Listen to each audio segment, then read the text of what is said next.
భూమికి జానడు భూలోక వీరుడు ఏందక్క ఎవరిని అంటున్నారు అనుకుంటున్నారా? చూడండి నా కొడుకును. అరే పొద్దుగాలనే నీళ్ళ కడికి వస్తున్నాడు. ఒడ్డు డాడీ జలుబుకి వస్తుందంటే వినట్లేదు. సరేలే ఇట్లయితే కాదు అనేసి ఇక వాడిని ఫ్రెష్ అప్ చేసి 8 months ఫోటోషూట్ ఎట్లాగో తీయలే కదా అనేసి టమాటాలతో ఏదైనా చేద్దామని నేను ఫోటోషూట్ చేద్దామని చేస్తే వాడు చూడండి ఎట్లా చేస్తుండో. టమాటాలను మొత్తం తినేస్తుండో, ఆగమాగం చేస్తుండు. ఇక వీంతో ఇలా అయ్యేది కాదనేసి ఇక మళ్ళీ ఇక టమాటాలు అన్నీ తీసి ఫ్రిడ్జ్లో పెట్టేసి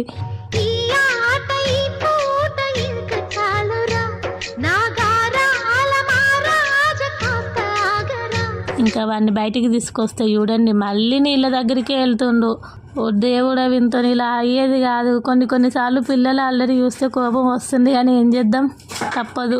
మన కోపంలోనే వాళ్ళ సంతోషం ఉంటుండేమో. మన వీడియో మాత్రం చాలా మంది చూస్తున్నారు కానీ సబ్స్క్రైబ్ చేసుకోవట్లేదు, లైక్ చేయట్లేదు. ప్లీజ్ అండి లైక్ చేయండి, సబ్స్క్రైబ్ చేసుకోండి.